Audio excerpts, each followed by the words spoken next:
For the very first time, the jury and Deshaun Hill Jr.'s family watched surveillance video of the young man's deadly encounter on a North Minneapolis sidewalk. This footage shows the 15-year-old and a gunman pass each other before the suspect fires 3 rounds. Prosecutors have charged Cody Fohrenkam with second-degree murder. Our Paul Bloom was in the courtroom. Paul, it's hard to imagine just how traumatic it was to watch that video. Amy, I have to say this video really captured the senselessness of the entire tragedy. Of course, Deshaun Hill Jr.'s family, loved ones, they've been here throughout the trial. Many were in that courtroom when that video was played for the first time. There were gasps, there were tears, there was obviously plenty of anger. In fact, at one point, the judge did have to pause proceedings and remind the gallery about courtroom decorum so as not to unduly influence the jurors who were watching as well. It was a cold-blooded killing, and there's no other way to put it. Deshaun Hill Jr.'s family attorney speaking on their behalf immediately after watching surveillance videos of the deadly shooting of their promising 15-year-old son and brother for the very first time.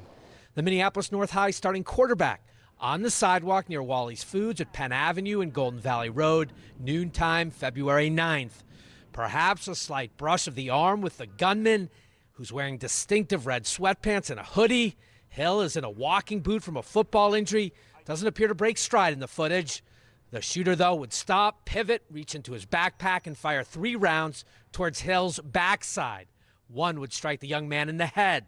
The prosecution spent Wednesday with their lead case investigator, retired homicide sergeant Matthew Wente, on the stand, attempting to connect the dots directly to the defendant. Next thing you hear is pop, pop, pop.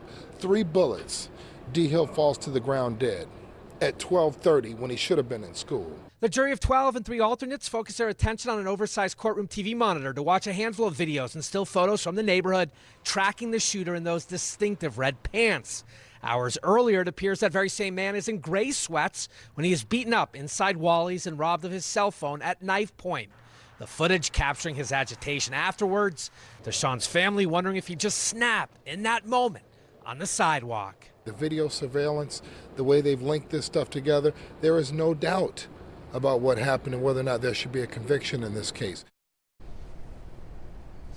And the evidence in this trial would show that Cody Forenkam had family living in a home in that very neighborhood. As for when he would have changed from those gray sweatpants when he appears to be mugged to the red sweatpants at the time of the shooting, obviously it'd be up to this jury to determine whether or not that is in fact the same suspect, whether that is in fact Cody Forenkam. We do expect this case to get to the jury for deliberations tomorrow, closing arguments on the docket for Thursday morning.